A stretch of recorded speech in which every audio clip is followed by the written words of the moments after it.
Hey, so my background changed a little bit, and it will continue to do so. However, Wizards of the Coast just released lots of new information about the 2024 core rulebooks coming out, starting in, I believe, September. So I kind of wanted to just go over what I thought were the most important parts during that 1 hour interview, and kind of just talk about what I'm excited about, and excited to see changing as this game we all love expands.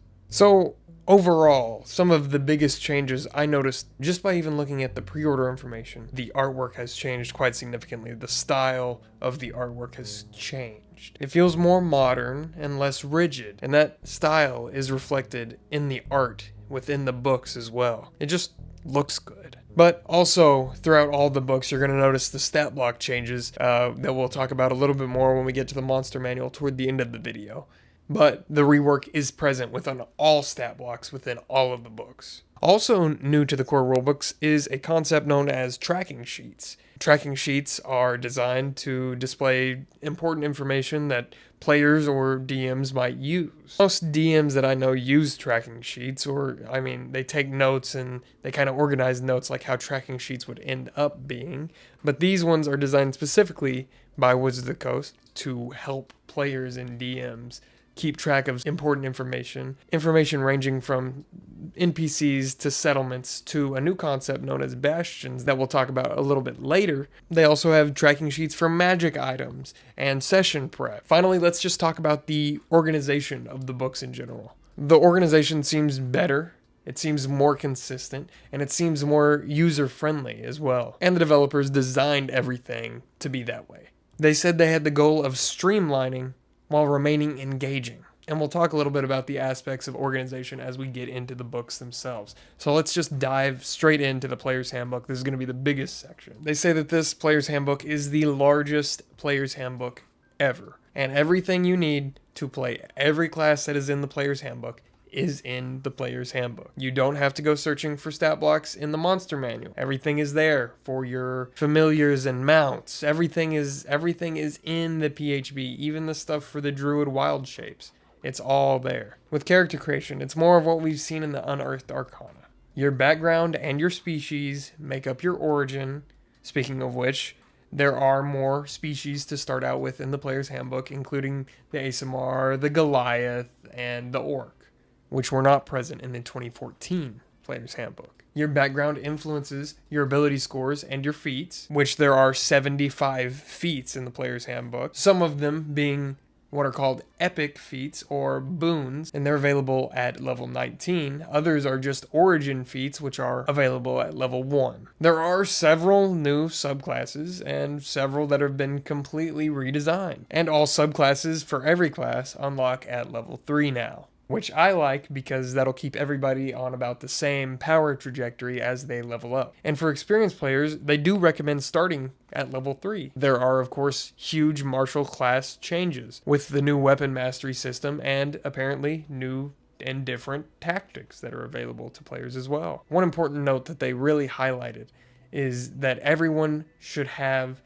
a place within each of the 3 pillars. Ending out our brief discussion of the PHB and all of the new things coming along with that is just the rule changes. Obviously, this book and all of the rules within it replace the 2014 Player's Handbook and all of its rules. You should not mix and match. That is very much against what they're saying. They did want to make it clear that 2014 characters can still play with the new 2024 rules, but if you have a 2024 character in your party, you must use the new 2024 rules alongside that character. Do not use a 2024 character with 2014 rules. They said it would cause many hiccups. Another big rule change that they pointed out is potions are now bonus actions. We see tons and tons of people using the house rule where potions are bonus actions. And now it's just officially part of the game, which is crazy that the community can influence the developers so much. But there are also new crafting rules, and there are magic item crafting rules, mostly available in the Dungeon Master's Guide. I'll bring that up again soon,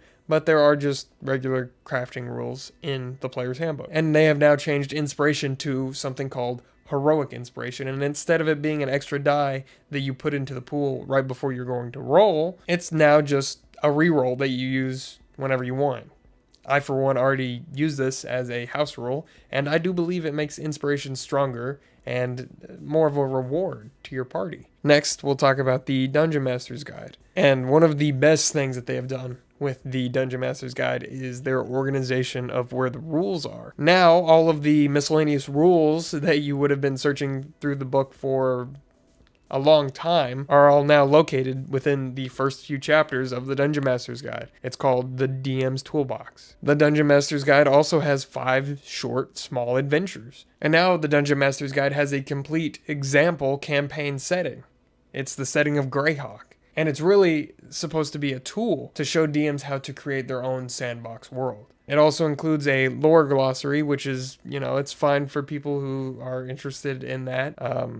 Not me. What I am quite excited about, however, is the bastions, aka player settlements, player ran businesses, stuff like that. They're available starting at level 5, and they are player ran / managed. The developers really described it more as like a background minigame that you play alongside your normal campaign. And then what I think is the largest chapter in the Dungeon Master's Guide is the chapter on treasure. We expect tons of different tables that have been expanded, and we also expect them to have added more common magic items, which was something severely lacking. It also includes rules for building magic items. The rules for crafting anything like potions or scrolls are in the player's handbook, but everything else is in the DMG, like for example making your own sword or magical armor. And finally, we'll wrap up by talking about the monster manual really quickly. It's a monster manual. There's not really too much for me to talk about other than, we're seeing the stat block changes, and it is the largest ever monster manual with, at least 500 monsters, 75 completely new ones, and all using the new stat blocks. And they said that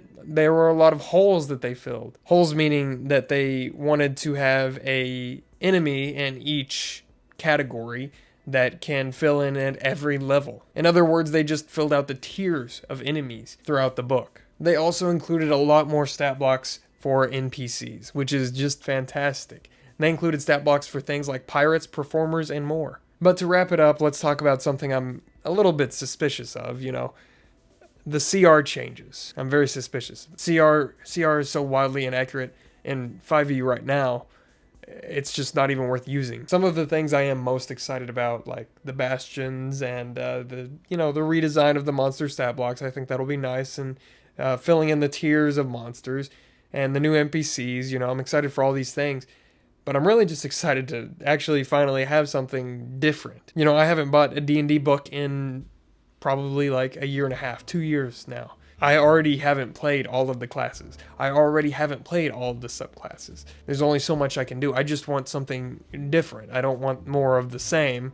I want something different. I want new things that I can play around with, like the Bastion system, and new things I can learn. So needless to say, I am excited, and I have already pre-ordered the new Dungeons & Dragons stuff. But I do want to ask, what are you most excited for the 2024 core rulebook? Did you watch the 1-hour interview that they posted? I watched it on 2 times speed because I, most likely like you, probably do not have an hour out of my day to sit and watch an interview about Dungeons & Dragons. That's why I made this short, informative video that summarizes everything that they said. Please like this video. Please subscribe. Thank you for watching. Goodbye for now, but not forever.